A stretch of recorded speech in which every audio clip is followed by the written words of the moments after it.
Hello friends, this is going to be program number 63, and it is the examination of the last of the synthesis petals, the third synthesis petal, the synthesis petal of will, connected, I believe, with the atomic plane in a certain respect.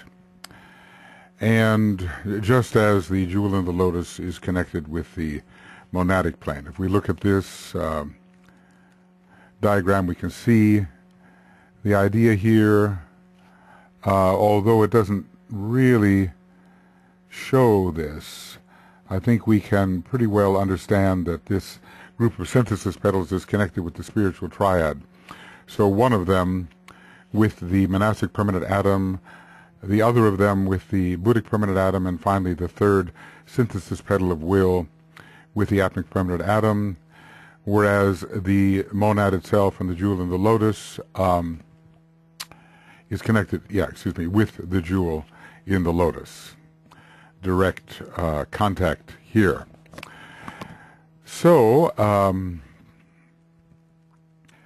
we come to this question of what the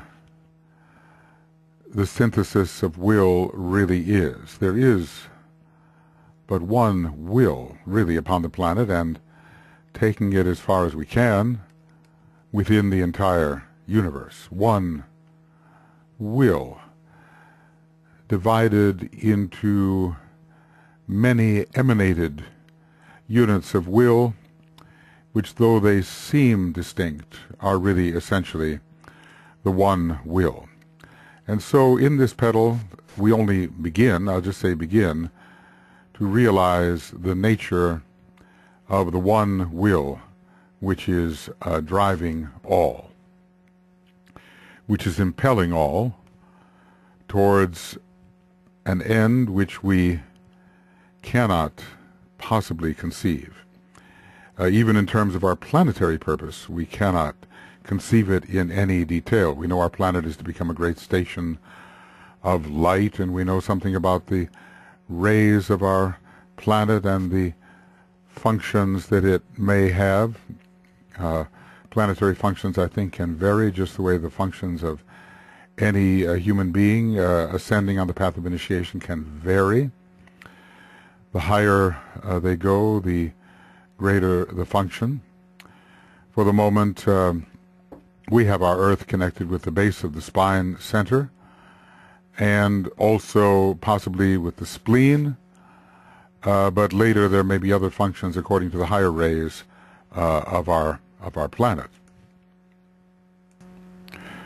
Again, just to say in general before beginning work with the specific energies here, that the law of expansive response, the sixth soul law, will continue to be influential, although I do believe that it can continue after the causal body is destroyed, and also the law of the lower four, which relates to the monad. It's a little bit obscure. I've done some work on that law of the lower four under the laws of the soul, and it's not before we're really working in the triad between the third and the fourth initiations that some of these higher soul laws will really mean anything. In terms of the stages of adaptation, we are still not yet at the eighth stage, which is the true adept. Let's check that out. Esoteric Psychology, Volume 1, and let's just say 325. The final group in the scale of adaptation is that of the higher initiates, the perfected elder brethren of great compassion and great companions. They are adapted perfectly to their personalities, to each other, and to the world conditions with great intelligence compared to what we can wield.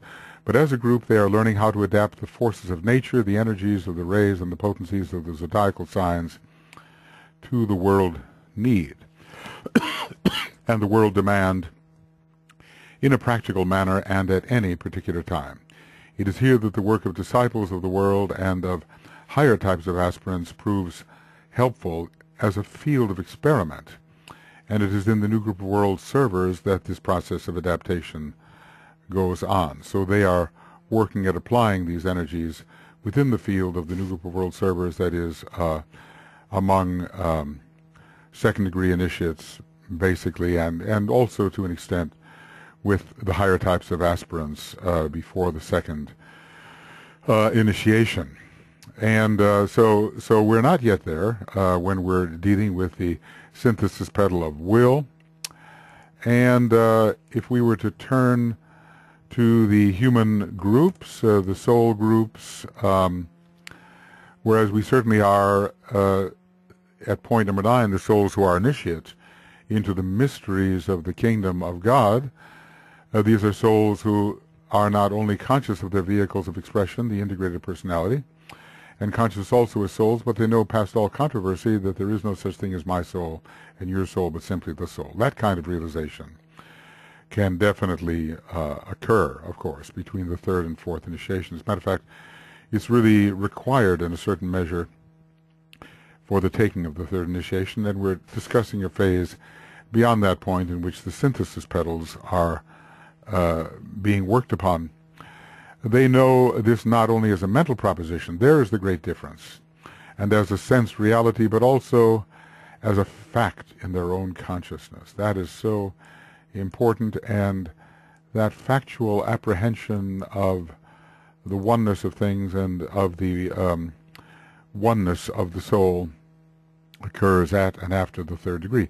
But we are not yet at the human group or soul group, let's call it number 10, the souls who have achieved release from all the limitations of form nature and who dwell eternally in the consciousness of the one soul.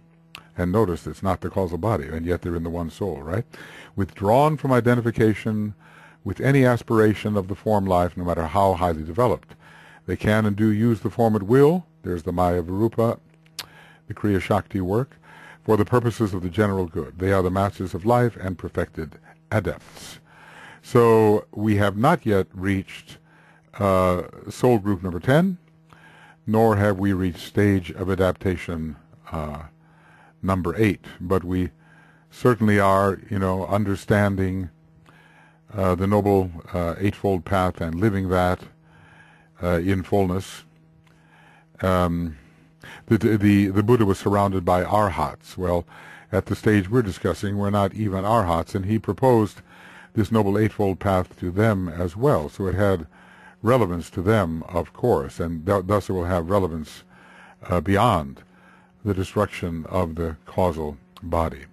It's a great philosophy of life, and as a sixth degree initiate, the Buddha saw this completely after his major enlightenment, in which there was a touch of the cosmic mental plane, a cosmic touch.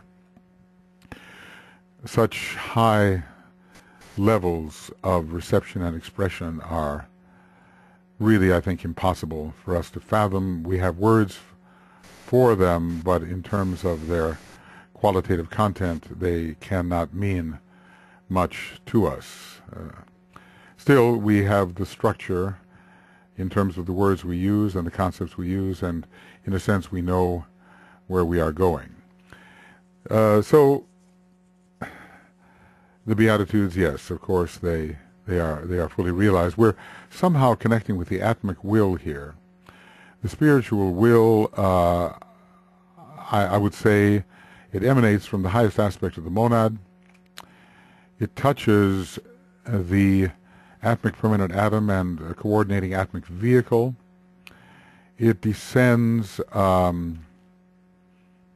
into the synthesis petal of the egoic lotus, and from there works through especially the sacrifice petal and all of the sacrifice petals, including the sacrifice the sacrifice petal of the middle tier and of the outer tier, and then is involved with the head center and the base of the spine center. So from a very high place in our system, this will, which is an aspect of the will of the planetary logos, just as his is of the solar logos, and on, cosmic logos and supercosmic logos, and on. This will is reaching us.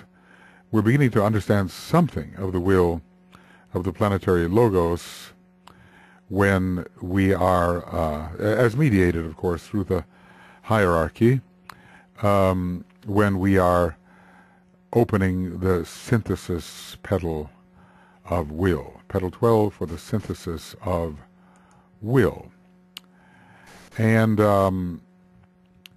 this should not be clockwise. I think, I'm making a big mistake there, and I probably correcting it too late. It should be counterclockwise. That will be a mistake that stands out. I'm so sorry. But I really can't go back and correct that. It'll just be realized here that I made an error, although I don't think I made a verbal error. This is an error because the natural progression of the zodiac occurs in a counterclockwise manner. So let's take a look at this. It is the sign Pisces. If we begin at the very first petal with Aries, we reach the sign Pisces. Now, of course, if we begin with Aries and go in the reverse direction, or rather begin with Pisces and go in the reverse direction, we end up with Aries. And Aries, Pisces are really one sign at the end of days. The Alpha, Aries, and the Omega, Pisces. And it's the serpent swallowing its tail. It's a never-ending cycle, but they do merge into each other. In any case, Pisces is a sign of the profound application of will and willingness. When one says, "Not my will, Father, but thine be done," it expresses a great willingness to abide by the will of God. And that willingness is a surrender of all the lesser identifications. One identifies as a monad. One cannot fully do that here, but later in the Garden of Gethsemane one can at the sixth initiation, because at the sixth initiation we truly do become monads, and the factor of being is overpowering all other contents of consciousness. Isness is predominant. I call it ontological obtrusion, something of that nature. It is the most obtrusive factor in the consciousness. The being is. But here we have a great sign of will and willingness.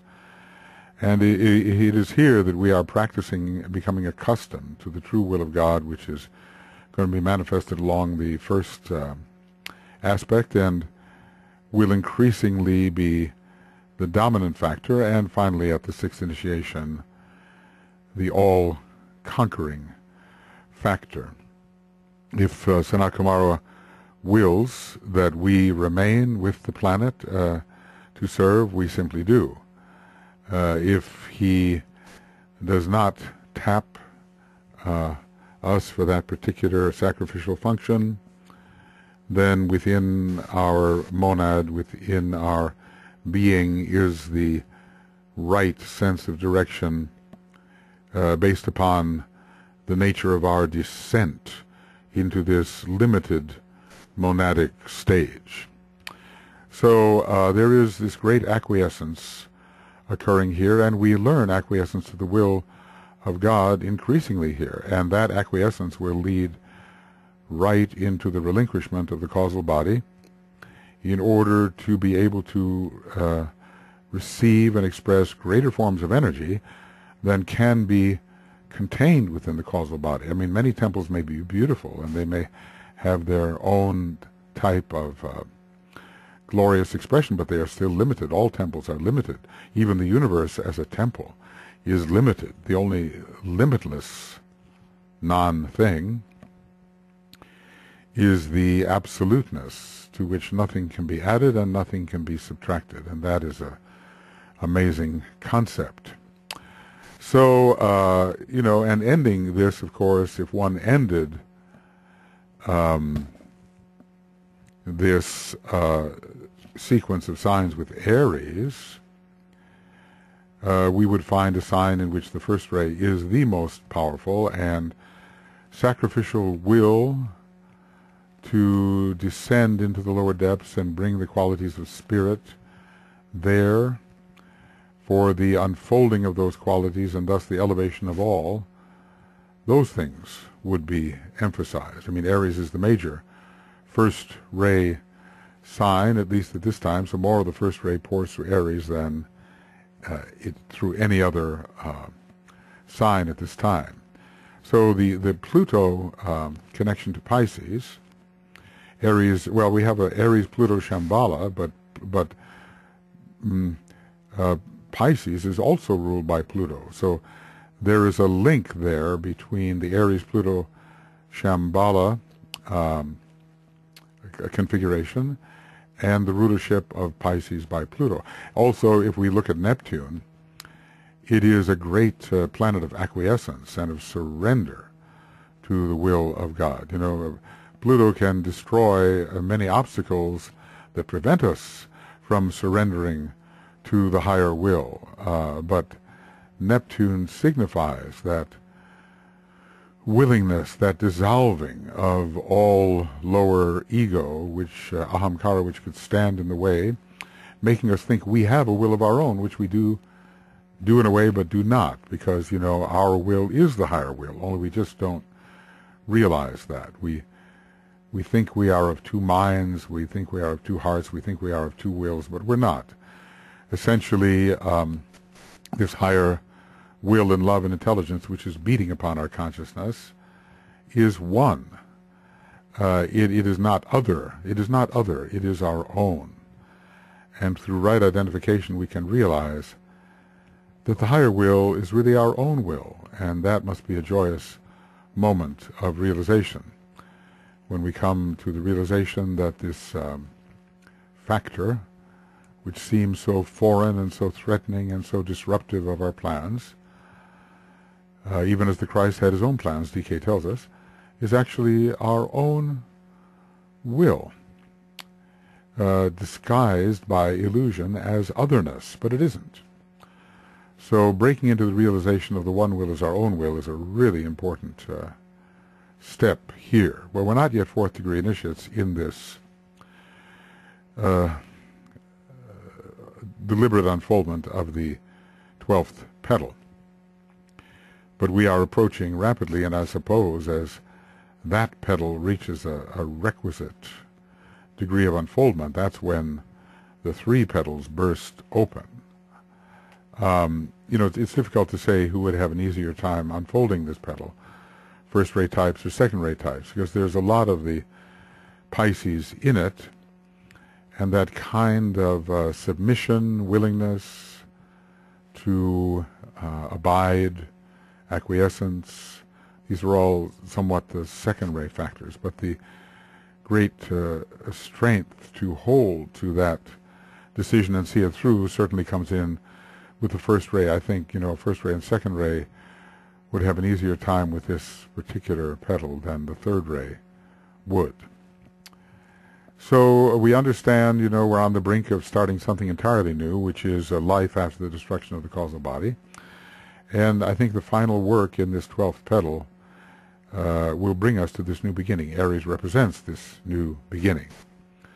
Taurus, the mother of illumination, has a Vulcanian connection here, a first ray connection. It is a planet connected with the spiritual will, and there are certainly things higher than the kind of will that comes to us through the sacrifice petals. The kind of will that comes to us through the synthesis petals is even higher, because under this great illumination which we have achieved and which is ever growing after the third degree, we do see more and more of why it is necessary to abide by this higher will, and to realize that there is only one will to which all must abide. It is differently presented and probably expressed in the different types of emanations which we are, But essentially it leads in one direction and has one source, and that is our own planetary logos. So this great light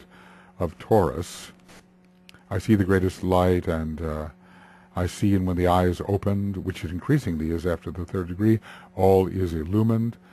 So in this expanded consciousness which the light gives, it is much easier to recognize the synthetic will and to function in cooperation with it. The ahamkara is dropping away in the light of that great light. In that light we shall see light, and the greater light reveals to us our position and what is to be achieved and how it is we are inwardly required to express at this level. Will Gemini have any connection here with this synthesis of will? Well, in generally it's not a sign of will. It does have a connection with Earth, which has a first-ray monad, but it's not yet esoterically effective. It's not yet esoterically in expression, and the other planets do not. I guess I can only say that Gemini indicates at its higher levels the service of the One, and it is the One that is being appreciated here. I'm not saying that isolated unity in its full realization can come in here at the 12th petal, but we're on our way, just as we were on our way when we unfolded the 9th petal. There are grades of realization of the One, and the One gets ever vaster in content, even though the underlying substratum remains ever what it is. But I do believe in intensities, varying intensities of realization, of essence, of being, and of the One. So Gemini, because it links all things together in love and unites the pairs of opposites, certainly brings into our consciousness this sense of the interlinked oneness, which Cancer, of course, continues. I mean, Cancer is a sign, well, you know, I build a lighted house and therein dwell. That's what the important mantra, and really applies to all the three periodical vehicles, but sometimes for me the whole is seen as one is a still more powerful mantra. And Jupiter, being exalted there, and a planet of embracing ever-widening horizons and ever greater wholes, assists with this realization, and Neptune, melting away barriers, boundaries, and ring pass knots, certainly assists with the appreciation of the ever-widening whole. So the sense of the vastness of the wholes in which we are participating is conferred in Cancer, and even though it's not a Ray 1 sign, it is linked to Pisces, of course, and is linked to the idea of the ocean and the ocean of being, which is ever more appreciated in this synthesis of will. You see, with the synthesis of will, we want to act according to the will of the whole which we can apprehend. Now, you know, maybe even at this point we cannot apprehend the whole of the planetary logos, but we're getting closer, and we're realizing the true nature of ever-widening wholes. So it promotes the general dynamic of the synthesis of will. We realize there is the will of the whole in which we are involved, and the will of the next whole, and the will of the next whole, and so forth.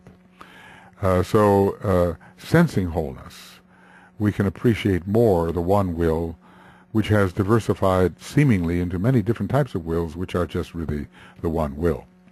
So Cancer, I think, has an application here. I mean, you know, with a little ingenuity, if you discover the area in which you are working and the ray emphasis, we can use any sign of the zodiac to promote the particular task which has to be accomplished. Probably we don't know, so many people who are on the verge of the 4th degree. I suspect we don't. But still, we can begin to fathom something of what they would be going through, and when the time comes for us, maybe we can approach it more intelligently, using all of our energy and force capacities in a way which will facilitate the task. With Leo, it is a Ray 1 sign, and there's a great sense, Leo really does promote isolated unity. The sense of isolated unity has been growing, and when we've isolated the whole, and we sense the unity of all things within the whole, and that somehow, in terms of identity, we are that whole, then it's much easier to exercise the higher will as if it were our will. I sometimes joke and I say, not my will, but mine be done. I know it sounds like a contradiction, but, usually it's not my will, Father, but thine be done. And, if you really think about it in terms of identification, it's not my will, Father, but I, as the Father, must exert his will. So not my will, but little m, but mine be done. Anyway, it's a little heuristic. Is that the purpose is just to teach us a new system of identification. Well, Virgo, again, although its mantram involves the Father, I am the mother and the child, I God, I matter am, so it's a triple sign uniting all of the three aspects. It generally is a sign that, it has will through Vulcan, the veiled esoteric ruler, but it's really a strongly third aspect, second aspect sign. But let's just say that Virgo is so good with the application of the will to practical things, and it doesn't do any good to have this huge understanding of what the Father's will is and not be able to find the specific places for correction where that will has to be applied. So Virgo is ever refining and ever finding practical ways to bring down and apply a greater type of will, all in what is called the service of the immediately present. So Virgo certainly, is related to the world of the senses and the world of matter, to the ocean of matter, and we don't want this greater will to remain unapplied and simply realized in the abstract. Part of the great task is to make heaven come to earth and to bring the higher into the lower, and so it is clear that Virgo has its place here when it comes to the application of the great realization. Libra is not a first-ray sign, but it is connected with law, certainly connected with the second aspect, divine love and understanding, and it's connected with the third aspect profoundly. And it's also connected with Aries to the great bear, where the will aspect of the rays enters our solar system, and also our microcosmic, our planets and our microcosmic system. So maybe Libra helps us get ready for the great decision where we do say, not my will, Father, but thine be done, realizing it eventually that will is our own will. So there are decisions to be made. Libra has to be involved in this initiation called the Great Decision, which relates to the monad and to the monad's choice about its path upon the way of evolution. So in terms of discriminating between one's own will and a higher will, Libra is very important here, and ever we are having to focus on what is the one will in the case of our life at this point, and what are other forms of will which are valid in certain ways but are not as high and not as inclusive and not as representative of the one as they could be. So Libra sharpens our sense of choice here. It does have a first-ray planet Uranus in its monadic aspect, but I think the monadic aspect of Uranus is not applying so much. The Saturnian first ray is there, for sure. And perhaps law is learning to abide by the will of the higher entity, which expresses the will of the whole in which we are involved. So Libra, with its keen sense of law, makes us spiritually law-abiding, which means we go with the greater will, which is much more than our personal will, and is found working through many different emanations. A human being is simply an emanation, and all beings are emanations, and even the one and only being, which we call the universal logos, or at least I do, is also an emanation arising in the most mysterious manner, which I consider to be almost unfathomable, well, really unfathomable. When it comes to Scorpio, it is a great sign of triumph. Hercules ascends here and achieves his victory. I think it is a first ray sign, even though it's the major fourth ray sign. You know, there are other rays coming through the signs than may be given by the Tibetan. And of course, Pluto is connected with its first ray, and Mars has a powerful first ray also. So the willingness to make the sacrifices involved to become a conduit for the higher synthetic willingness, it can be conferred by Scorpio. I mean, you know, we have to lose our will to find it, and I might say of Scorpio, we have to lose our will to find it. Lose our lower will to find the higher will, which is really our will, and Scorpio is willing to make that sacrifice. Apparently there's some little white noise coming in here occasionally, and I hope you can live with that. So Scorpio involved with Hercules, and it is the cosmic decanate in which Hercules is featured, just as Pisces is the second-ray cosmic decanate, and Taurus, interestingly, is the third-ray cosmic decanate, correlating with the third-ray monad of the Buddha representing the third ray and the previous solar system. So there are some pretty high meanings to some of these signs which we don't normally take into consideration. Anyway, Scorpio is a sign of great strength, great will, great determination, and considerable sacrifice. The fourth ray of Scorpio relates it to the law of sacrifice, which is the very first soul law, and, you know, preeminent soul law, and it is a soul law which continues even after what we normally call the soul has disappeared or has been resolved into its constituent elements, which have all been elevated in quality and vibration.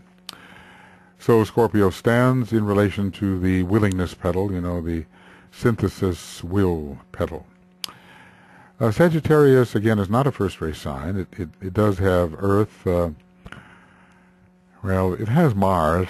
There's a first ray connected with Mars and also with the Earth, quite latent. And I've sometimes wondered, you know, about Mars. It is this school for destroyers. Well, nothing could be more first ray than that, and I've wondered about whether the monadic ray of Mars is not the fifth resolving to the first, just as for St. Paul, who was very Martian, I think, we have a similar type of monadic setup. But generally, it's rays 4, 5, and 6 coming through Sagittarius. Now, the only thing that I can think of here is that Sagittarius really is so one-pointed that it manages to focus on the goal, which is this seemingly more remote will. And it's very one-pointed, but at the same time, it has a great expanse of vision. So I've connected it always with Cancer to a degree. In Cancer, the whole is seen as one, but in Sagittarius, the horizons are ever expanding. And the distant vision of what the monad is meant to do, what we in essence are meant to do, and even what our planet is meant to do may be conferred, and something of the divine purpose may be seen under Sagittarius. Just like if you're thinking about, you know, taking a trip in the universe along the way of higher evolution, Sagittarius would be very valuable for the outward bound monad, or maybe we would want to call it the inward bound monad. So Libra and Sagittarius being very strong there at the sixth initiation. So this widened perspective, in other words, widened consciousness always assists in the application of will. If we know why we have to apply the will and what may eventuate after the application of will, because we have the vision of it, then we're willing to go with a will that is more synthetic and embraces more of the entities on our planet than our own individual will. You know, I have some friends that are always talking about, well, what is divinely or spiritually trying to happen? And that means that there is a higher will than our own, and it's working through many, and it's trying to manifest on our planet. So at least the vision of what is trying to manifest on our planet through the exercise of the more synthetic will can come through Sagittarius, and it can be helpful in this 12th petal process, the third synthesis petal.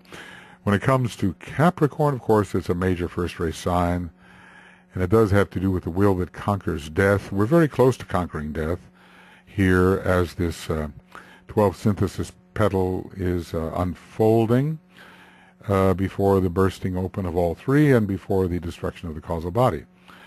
There's a great panoramic vision here, and certainly an ability to apply practically the will. I mean, in Capricorn, we really know how the will is to be applied. We don't just have the vision of it, we have the means and the method of how it is to be applied. Now, in Capricorn, you stand on the mountain top and you see the one. This started already at the 3rd degree, and it only increases as we're moving to the 4th. Whether that movement is accomplished in the same life, the next, or maybe the next. But it won't be a long time. We're seeing more and more. And we're more and more willing to conquer that form of death which is a limitation of consciousness. If it's the will that conquers death, it has a lot to do with breaking down the encapsulations of consciousness which give us our present conception of death. So there we stand on the mountain top, Capricorn ruling all 5 initiations, even mastership, and having to do with the 4th, which is impending at this point. And we are understanding more and more of the will of God, and we're able somehow in this growing light supernal to identify with the synthetic will. We have a really synthetic vision, we have a panoramic vision, and the secret of the soul is being revealed to us, which is more than just the secret of the egoic lotus. It's the secret of the soul nature. Capricorn having to do also with the spiritual triad. So it is a sign which has a lot of utility here in terms of the synthesis of will.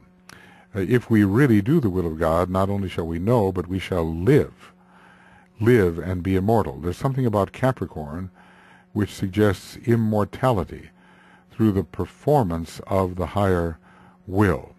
So it's a sign also of great sacrifice, and we're able to really put first things first. We're able to prioritize. Remember in the Garden of Gethsemane, interestingly enough, when we had this great episode of will, the Christ accepting the will of of Sanat Kumara, the planetary logos, an angel from Capricorn came and comforted him. And now you could ask, is the word comfort correct? Because, you know, we interpret this in human terms as if, let's just say we are the Master Jesus and we are so distressed at having to give up our life on the cross and so forth. But that is not what we were talking about when dealing with the Christ and his acquiescence at the 6th degree. So, but it's interesting that it was an angel from Capricorn that came to be with the Christ at that moment, or at the time when he was acquiescing. It was strengthening him. It was helping him put first things first. It's a great sign of prioritization. And always when we look at the will, we are looking at, you know, what is most important, next important, and so forth. We will arrive at the conclusion that the synthetic will is the most important of all, and having the discipline, Capricorn, and the strength and the fortitude, upstandingness to abide by that will is vitally important at this point. And Capricorn will continue with us, obviously. It's going to be relating to the atmic plane, to Vulcan, to Saturn. It's going to relate to the 6th degree, where we really have to get our priorities straight, because we have 7 or 9 choices in front of us. And, what is the prior choice. What is the most important choice given who we essentially are and how we descended in the history of the monad. All right, so Capricorn, I think, can be very important at the acquiescence, the understanding of and acquiescence to synthetic will. Aquarius, it is somehow associated with the Great Bear and with the will. It's generally considered at this time a fifth ray sign, but it has a strong third ray component. It's connected with Uranus, the home of electric fire, and doubly connected with Uranus. It has all the three usually veiled planets, veiled by the moon, and a strong, cohering, collective magnetic quality through Jupiter in its esoteric position. With Aquarius, somehow we see the future, especially now when we're going into a lesser and a greater age of Aquarius. So we're dreaming of the things that might be.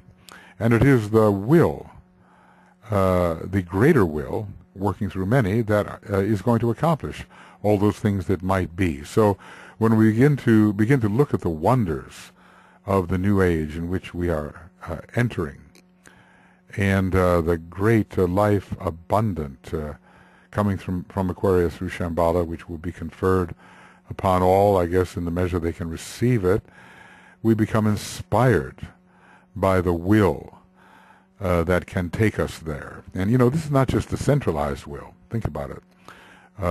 Leo can be a very centralized will. It's my will. I am that unit, individual, distinct, forever one, and different from others. It's not that at all. Aquarius is a universal will, just like it's a universal love. Aquarius embraces all in universal love and can help us realize there is something trying to move all towards a greater realization and a greater manifestation.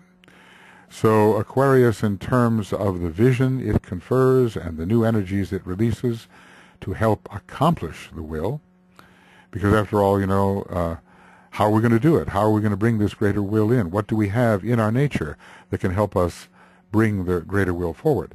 Aquarius provides us with all kinds of new energies which can assist in bringing this greater will into expression. And then, of course, we have Pisces, and Pisces we discussed in the beginning. It is maybe the sign most associated with this 12th petal, 12th sign, and beginning with Aries. That's where the progression leads. It really is not the will of myself as an individual emanation do I wish to accomplish, but the will which drives the whole, embraces the whole, and moves the whole forward. And I acquiesce with self-effacement, meaning I drop my partial identity and identify as the greater whole in order to exercise the will, which is the will of the greater whole, and thus my will as well. So I think we sometimes find unusual degrees of willingness and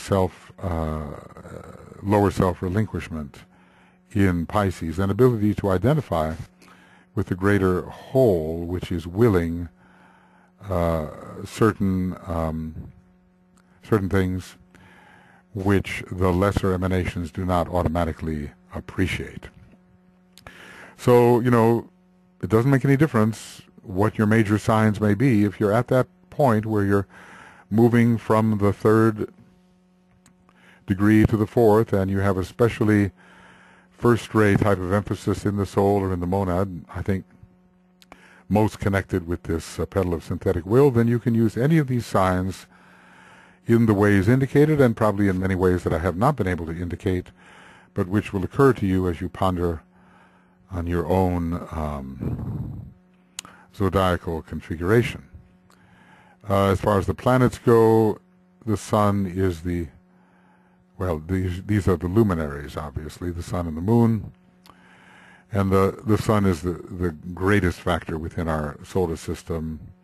And it is the will of the solar logos which we hope to accomplish. First we do the will of the planetary logos, but remember we're already now in a series of solar initiations. So we are trying to divine the will of the solar logos, and increasingly the planet Uranus will be coming in here, a great planet of will, home of electric fire. It's not just the heart of the sun, although for our particular solar system, the heart of the sun probably is the most important because we have a great secondary solar system, but increasingly this Leo Sun-Uranus combination is being realized as we try to find the synthetic will of the One. We are, in a way, sons of the sun. From the time we have taken the third degree, we are sons of the sun, which doesn't mean we necessarily belong to that particular group of monads, which is called sons of the sun, but we have entered the solar stream of initiation, not just the planetary. And increasingly we will be sons of the sun all the way up to the ninth initiation. So our ability to identify with this great logos acquaints us with a deeper aspect of will to which even the planetary logos must be subjected. Well, we're becoming increasingly solarized, and the great blaze of supernovic light, an expression of power that comes at the fourth degree, reminds us of our solar destiny. Is this a lunar petal? Well, not really, only to in the sense that we have we're very, very close to overcoming all that the moon represents. We've overcome a great deal of it, and once we pass the fourth initiation and in a way overcome the dweller on the threshold of humanity, not just our own individual, then the moon falls away forever.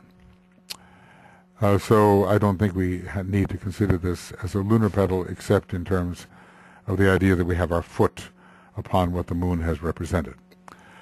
The planet Vulcan is glorious in its ability to evoke light.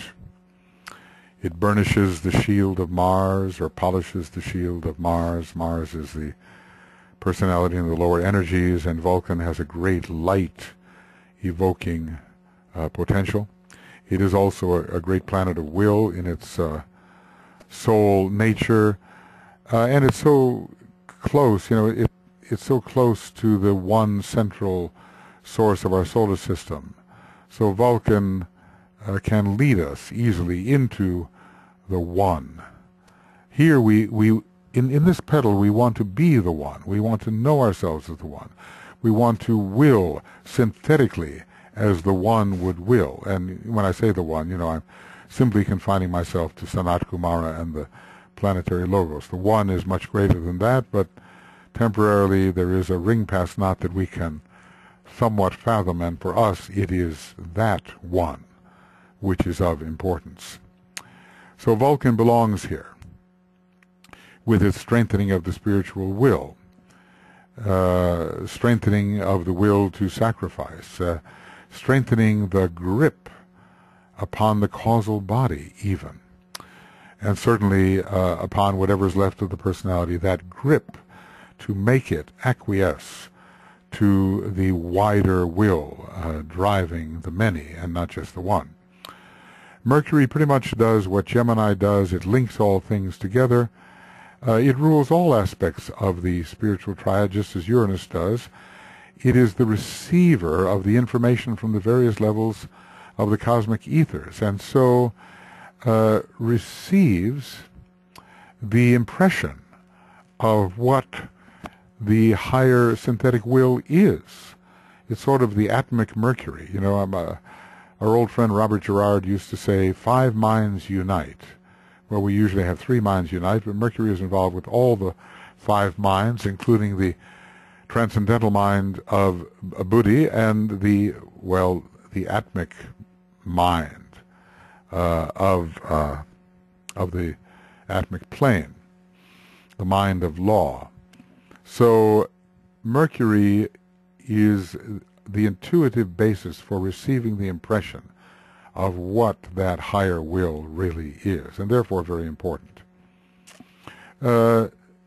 Venus, well, it doesn't have any of the first ray connected with it. Neither does Mercury, but it has more hardline rays. Venus has the light of the fifth ray, which is related to the first and is the path of transition from the fifth to the first ray. Venus is more of the soul per se, but it is also related to the strengthening of the solar angel, which does know far more than the present human being can know the will of God. So this solar angel is trying to carry out the will of the monad and is engaged in a cooperative relationship with a particular monad in order to facilitate the manifestation of that monad earlier than might otherwise be possible, and its development in the lower spheres.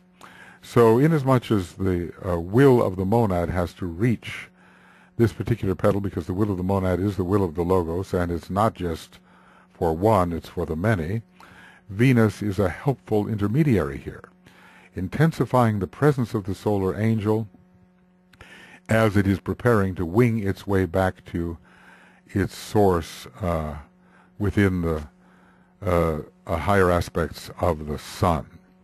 So let's just say that the more powerful the solar angel becomes in our consciousness, the more we know the will of God, the more we know the synthetic will of God. So we want to will in such a way in our own particular environment that the will of all is facilitated.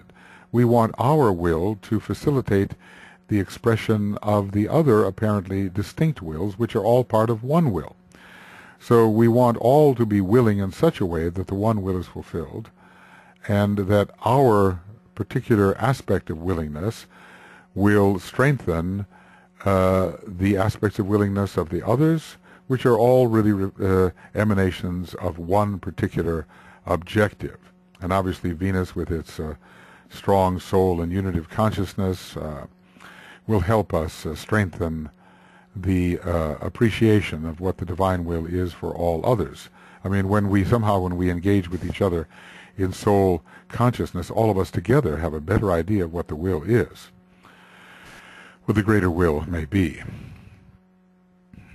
When it comes to the Earth, it's got a first-ray monad, and everything has to be fulfilled right here on our planet. So for us, the Earth is in a special condition, and the energies of the Earth, says the Tibetan, really do have to be considered. We're trying to bring the soul of the Earth out at this time, trying to make it a factor which unites all, and in this sort of second-ray union, together we can appreciate that which we should do. So Venus and the Earth both have a strong second ray. They cooperate with each other, and the more Venus there is, the closer the Earth can come to its final objective, to be a real station of light and even of love in our solar system. It will be, I think, in the next solar system, a great station of power, and maybe towards the end of the solar system, when our solar locus is taking his fifth cosmic initiation, the Earth will fall more naturally into its kundalinic function as the base of the spine center of the solar logos. So, this is a very, very high petal, but again, the will, the greater synthetic will, must be manifested in practical ways in the types of matter which Earth has sacrificially taken from the previous solar system. So unless it works its way all the way through the lower 18 subplanes and even the lower 21 subplanes, which are the dense physical body of the solar logos, all this higher willingness is of no avail. The synthetic will wills the transformation of the earlier type of substance which is being alchemically worked upon on our Earth. Jupiter has a natural monadic connection, is a natural planet of synthesis, is definitely related to Pisces, maybe the foremost sign here in this 12th petal. So Jupiter helps us again with the vision of embracing the whole, widening our horizons, just as Sagittarius does. So often we say, well, I want to will the will of the whole, but we don't see what the whole is. And Jupiter confers upon us an ever-expanding vision of the whole and all the aspects of it which must move forward in specific ways. And because of that vision, we're able to participate in a will which takes care of the progression of all of the aspects in that wholeness. So it's this expansive vision of Jupiter, and the identification in heart with so many.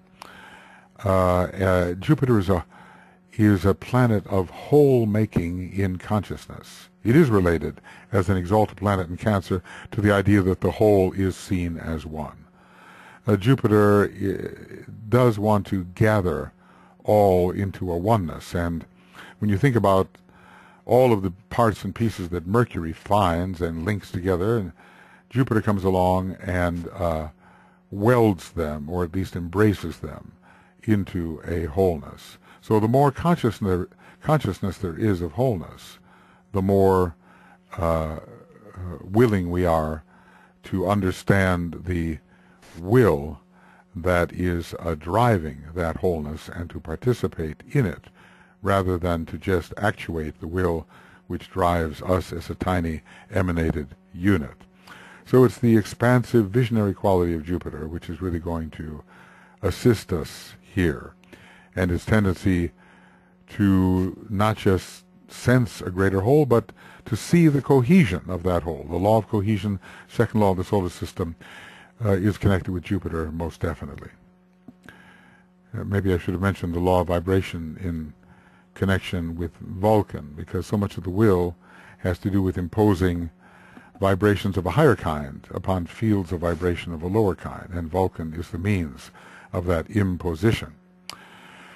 Saturn, well, it has a lot of first ray connected with it, and it rules the first ray sign Capricorn. It has a special relation with Leo in the triangle of Leo, Pisces, Capricorn. So interestingly, whereas Mercury is connected with Capricorn in that particular triangle, Saturn is connected with Leo. And it does fall in the other first ray sign, which is Aries. But every fall is in some strange way an exaltation, so we'd have to ponder on that, how the fall of Saturn in Aries is in some way an exaltation. It certainly helps with the sacrificial tendency of Aries to plunge in, spirit plunging into matter. And that reminds one of the monad in Vulcan. He flew like an arrow into matter, rupturing the way by which he might return. So with Saturn, it's a must-do planet, and when we realize the nature of the will that embraces many forward movements towards their destiny, we have to have something that compels us to carry out that will. And, when we just look at Sanat Kumara, so to speak, standing at his post and not moving away from his post, so often we can understand what sacrifice means when we have to stay in a small place and do a particular thing instead of wandering away and doing something more appealing. So once this greater will driving the many, and all towards some objective which they all share, is envisioned, Saturn is the planet of compulsion, which forces acquiescence to that will which is sensed. So my old teacher used to say, must do is a stern commander. I've sometimes pondered on that. It's the voice of conscience. It tells us what we must do if we're to remain in alignment with the higher objective. So Saturn enforces the achievement of the higher objective, And it's not just our own mini objective, it's an objective which is shared by many, and when we do our proper part in it, we're helping to advance all towards their particular destiny. So Saturn keeps us on the track here and has its place in our acquiescence to the synthetic will. With Uranus, it's a major first-rate planet. It has a lot of hardline rays, just like Saturn does. It's the home of electric fire, and really the will is willing as it wills because it wants the archetype to be appreciated. Uranus is the heavenly one, the planet of the archetype, and is that which causes destruction through the imposition of the archetype upon conditions. Conditions are a configuration which have been created by desire, by intelligence, by egoism. It's not the ideal configuration. Uranus represents the ideal configuration. Uranus is much more connected with the purpose and Saturn with the plan. Saturn offers an approximation to the purpose, and Uranus is the purpose itself. So, and the will wants nothing more than the archetypalization of the lower worlds. So here comes destructive Uranus helping us with that archetypalization. It's a home of electric fire, first-rate monad planet, has a major role to play when we're beginning to understand what's trying to happen in terms of the will in the larger context. Neptune is one of those planets which is a 246 planet, but somehow strangely connected with the third ray through its trident and the sea of matter, and also with the first ray, because Shiva carries that trident. And Neptune is, I think, one of those, it's a planet of dissolution and pralaya, of destruction through dissolution. It's also a planet which is connected with one of the aspects of divinity, with the father aspect of divinity. You know, we have the three persons of the Egoic Trinity, Father, Son, and Holy Ghost, and they're kind of a 1, 2, 3, and there are three planets which are said to express each of them, you know. So we have Earth, Mars, Saturn for the third ray entity, and we have Venus, Jupiter, Uranus for the second ray entity. Uranus has some peculiar second ray connections, actually, to Pisces and so forth, and to Sirius. And then for the planets of the first ray entity are not given, but I suspect they are Pluto, Vulcan, and Neptune. So Neptune helps us dissolve the egoistic boundaries which promote the illusion that we have our own will. We do have a free will to acquiesce to ever higher estimations of what a greater will is. But Neptune will so dissolve the ahamkara and our sense of being a little bounded being that it's much easier to slip into the sense of being a greater being with its own type of will. What am I as a greater being willing even now? And, you know, we just have to change our identity here, and Neptune is one of the great identity changers. It's a planet of identification which moves beyond the ordinary boundaries which promote the illusion of separateness. So Neptune overcomes separateness, and with that we slip into identification with a greater entity, and we begin to detect what is the will of that greater entity and how it's supposed to work through that emanation of that greater entity, which we discover our micro-self to be. So Neptune has a very strong function here in this petal of synthetic will. Let's just say that synthesis isn't all about everything being the same, and yet it is. In terms of form, everything is highly articulated and distinct to the consciousness which perceives distinction. When it comes to Neptune, however, it wonderfully detects the substratum which not only all things share, but which all things are, and which is absolutely identical. So Neptune is a great leveler in that respect, and can always detect sameness in apparent difference. Well, what about Pluto? Did I mention Mars? Or what did I do here? Once again, I left Mars out of the picture. As I say, for such a Martian type as I am, it's a bit crazy to do that. Oh my goodness. So I'll come back, because Pluto reminded me of Mars. And I think I did, that's the horror of doing it this way. I don't know where to go back. And, yeah, I did include Mars there, and I cannot get back in. So one has to pretty well take the unedited version, unfortunately. But when it comes to Mars, it really is a lower type of planet, but it's still a god, and it provides a great energy for fierily going forward with what the synthetic will suggests. So it assists in the manifestation process.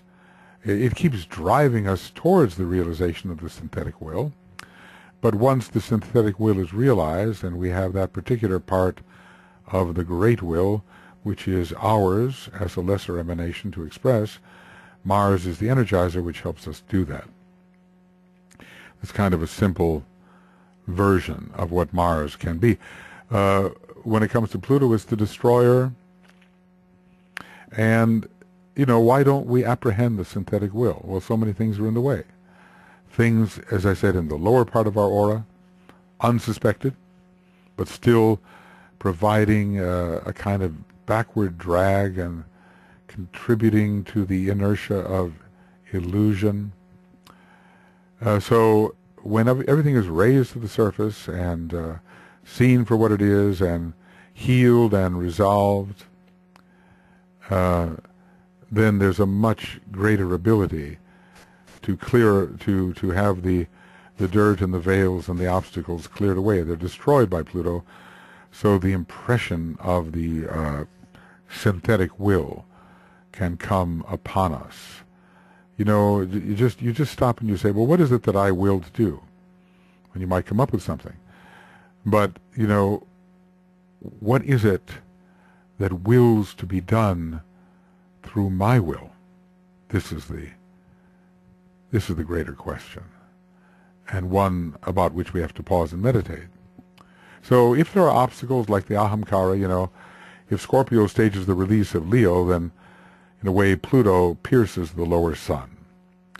The lower sun is that ahamkara configuration which continues to make us identify with a limited self, and Pluto does pierce that so that it can be further dissolved, and so the Uranian archetype can be imposed.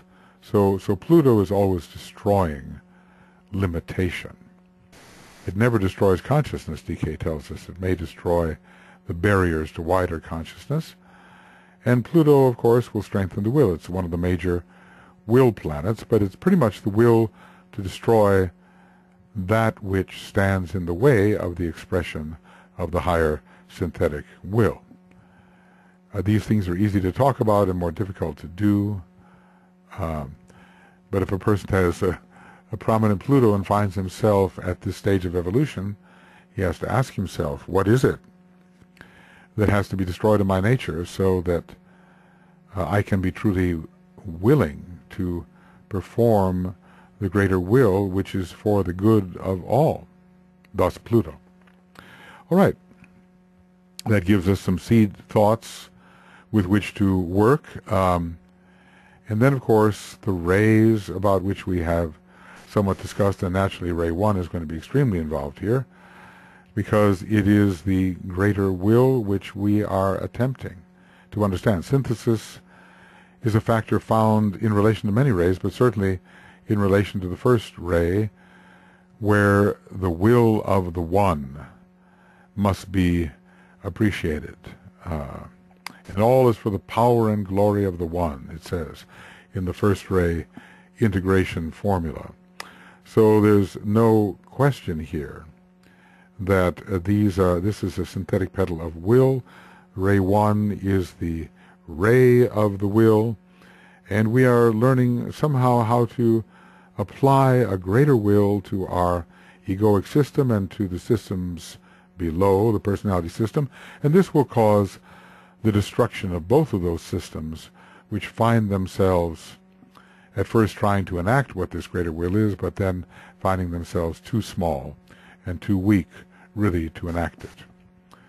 When it comes to Ray 2, it suggests the will to good, just as Ray 1 often suggests the will to be. But when I think of the will to be, it's even beyond Ray 1. It's just the primary will which has no Ray aspect to it, as far as I can see if we really look at what being is, although Ray 1 can certainly facilitate the expression of the will to be.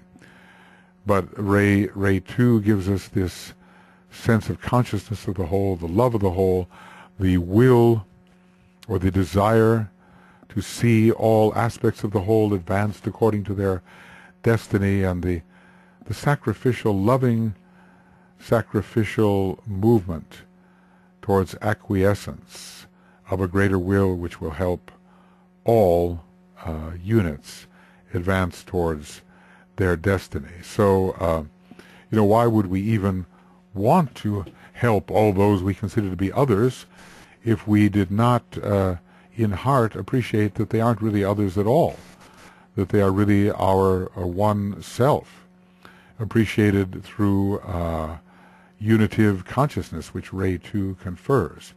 Then we have a real willingness to apprehend what the synthetic will is, and even though it might involve some sacrifice in relation to our particular extension of the one, we are so in love with the other extensions of the one that we are willing to offer up our life or the comfort or coherence of the one we appear to be in order to facilitate the advancement of the one, the particular one which others appear to be. And all of this, of course, the service of the many ones is in service of the great one, which its synthetic will, with its synthetic will. Especially on our planet, in our solar system, this capacity for identification using the second ray, love leading to identification, is very important.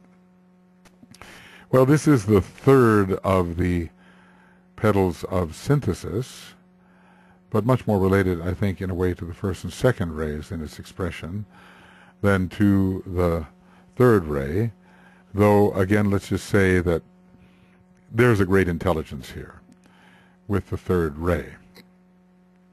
And there's a great diversity out there with all the different units through which the one will, one synthetic will, must work. So the question is, how do you intelligently adapt the will of the one will to conditions here below? How do you take the energies available in accordance with the will of the one and make sure that the way the energies reach the many others is the correct way for the advancement towards their destiny? It's like a doctor who will know the medicines, the herbs to apply. You don't give the same medicine to every individual. You have to know their condition. And through the intelligence of the third ray, we can understand the condition through which to apply this will of the one. When it comes to the fourth ray, it is the ray of harmony. It's the ray of intuition. It's a ray whereby beauty leads to the appreciation of wholeness.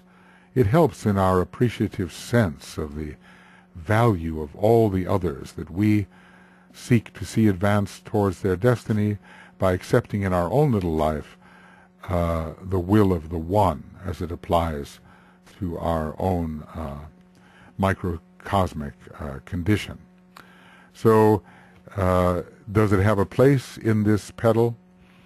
Well, it certainly is going to relate to the will of the human monads, which are the fourth grade of hierarchy, ruled by the fourth ray, ruled by Scorpio.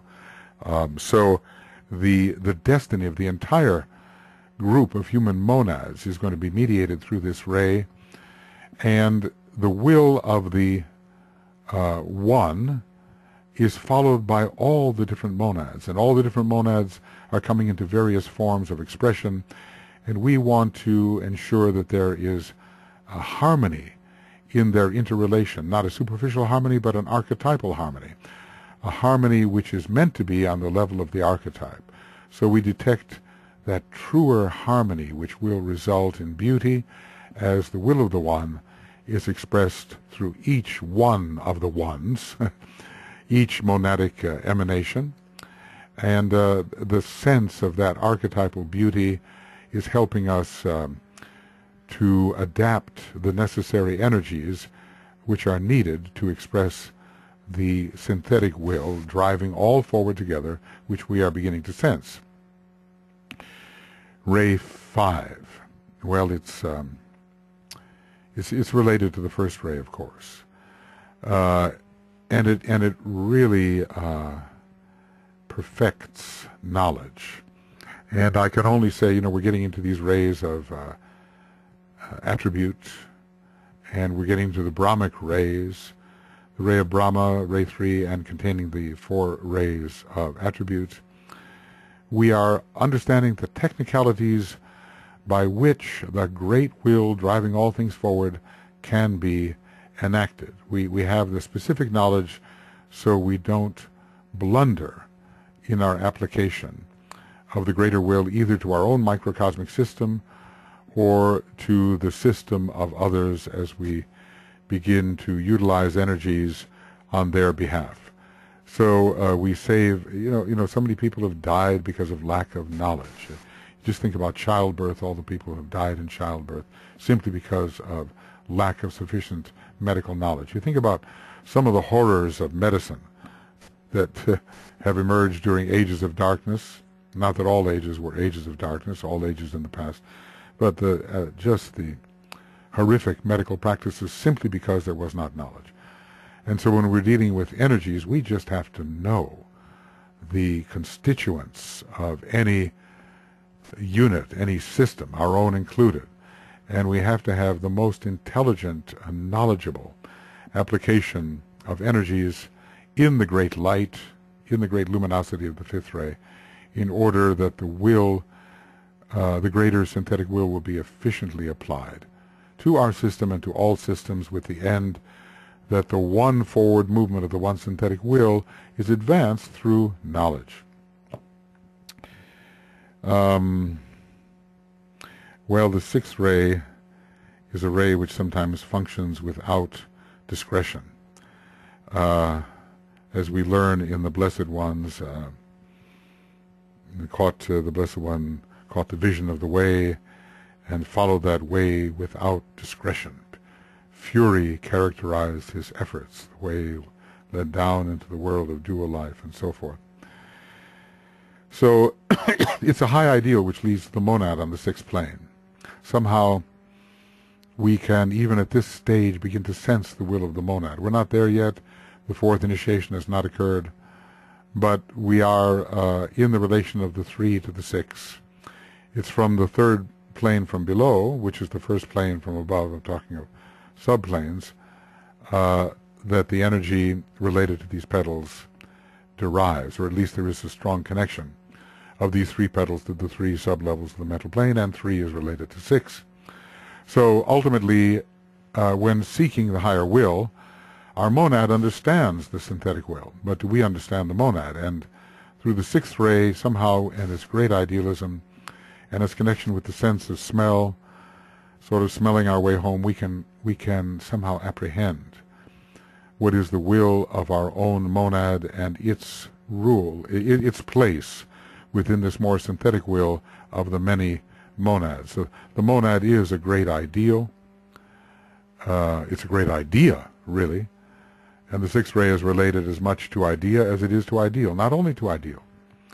Sometimes we study what are the higher tendencies of the sixth ray, and we find it is related to the world of ideas, where the sixth, world of ideas is beginning on the monadic, on the Buddhic plane, on which the sixth principle is expressing. And the world of ideas is certainly evident on the level of the monad. The monad is an idea. and that is the sixth plane. So 6 connects with ideas. And we're trying to get the great idea here, which is to be expressed. That great idea is an idea embracing the many apparently distinct monadic ideas, or monads as ideas. So something of this higher world is going to impress itself upon this third of the synthesis petals, this synthesis of will. And from the monadic plane will come that will and a sense of the greater will. It's this upward rising extension of the sixth ray which will put us in touch with that particular type of impression. Is the seventh ray important here? Yes, because the highest and the lowest must meet, and there must be perfect manifestation. And some type of perfection has to dwell within the egoic lotus before it is permitted to destroy it. Now, you know, it's probably a requisite amount of perfection, a certain configuration which must at least be operational in terms of the monad before the destruction can occur. So when we're trying to express this higher monadic will through the egoic lotus, the seventh ray will help us bring it into the personality, bring it into the egoic lotus, into the lesser petals, and the highest and the lowest the meeting of the highest and the lowest will be facilitated. So, you know, just imagine the egoic lotus just ready to be destroyed. It's not some random collection of energies. It's a very well structured apportioning of energies which are related in as perfect a way as may be possible under the limitations of the egoic lotus. Thus, when we say related in as perfect a way as possible, we do mean the seventh ray. So it is so related to the first ray, which is prominent in relation to this petal of synthesis of will. So the 1 and the 7 do come together here, and you know, when something is really perfect, it can be destroyed. The only thing that's perfect that cannot be destroyed is the ultimate, absolute perfection, than which no greater perfection is possible. All other perfections are relative. So certainly the seventh ray of perfection in form and matter has its place as we're trying to bring this greater synthetic will through our own little microcosmic system and through our helping of the other microcosmic systems into expression. Okay, friends, these are seed thoughts. You know, as I say, probably if I were working with a pen, you know, with a computer for hours and ages at my age, I wouldn't get to cover the ground, you know. And I'm trying at least to cover the ground and, like a good Aries type, drop some seed thoughts along the way, which can be expanded by those who wish to go into particular subjects with greater meticulousness and with greater exactitude of thought than I've been able to express or expend with this particular method. But at least some lines of connection will have been offered. And basically, what have we done now? You know, so we have looked at the 3 synthesis petals. We have begun with some references that say some fundamental things about the synthesis petals, and we've tried to say why what is said is important. And then we went into each of the synthesis petals, and we looked at some of the laws which are relevant. You know, certainly the law of synthesis is relevant to them all, but in certain measures, the law of attraction and law of economy relate to various of the synthesis petals, and probably to all of them in a certain measure. We've looked at some of the laws of the soul. We've looked at, just very cursorily because we've expended so much energy on them before, we've looked at the 10 types of human souls, and we've looked at the 8 stages of adaptation. We have not looked at the colors so much because, well, we just don't know, but we can imagine that the beautiful lemon yellow, which we are told about is pervasive, but that all the other colors are synthesized in different ways, with certain colors according to rays predominating. In other words, we've taken a little bit out of the 80 points that were examined in the synthesis of each of the 9 petals. I've just been very light about that. It would just be too tedious, I think, to take every one of those 80 points. And besides, I'm covering quite a few of them when dealing with the specificity of these particular types of energies and forces, zodiacal, planetary, and ray energies and forces, and examining how they might relate to the particular petals, and how, when attempting to do the kinds of things in the 3 worlds which will facilitate the growth of synthesis, synthesis of knowledge, synthesis of love, synthesis of will, how you can use these energies and forces to promote those types of synthetic growth. The real point of synthesis in the whole egoic lotus is the jewel in the lotus, and it is said to be 7-faceted, with from which 8 rays come. It's a bit of a contradiction, or at least an enigma, but the 7-faceted jewel expressing the color of the monad, and then the color of the monad. In other words, if there are 2 monadic foci, one of them on the monadic plane, which can be one of 7, and one of them on the logoic plane, which can be one of 3, and this is the theory I'm entertaining, then maybe the colors of both will be reflected through the jewel in the lotus. That's the real factor of synthesis within the egoic lotus. So we've seen, if we were initiates of the 3rd degree and beyond, because there's really not too much you can do to promote the kind of synthesis we're talking about until we have undergone the transfiguration and really are seeing the whole as one, and really have the Shiva eye functionally developed, and are one, for whom we can realize that the whole is one. I am the one, I God, So it's very important to establish that basic level of identification of the one before we can begin to further unfold this sense of oneness through a particular attention to the aspects of life which are correlated with the 3 synthesis petals. And when they burst open, the magnificent jewel is revealed. And that jewel is going to contribute to the destruction of the causal body, the egoic lotus, so that we enter an even greater one and a greater sense of synthesis. Now, all of this has been a very detailed study, and it's not over yet. I want to look at a couple of charts, maybe not in detail, but just so you can get the layout. I've already gone into the detail. Now maybe that kind of overview, which bird's eye, or bird eyes, the whole structure is needed.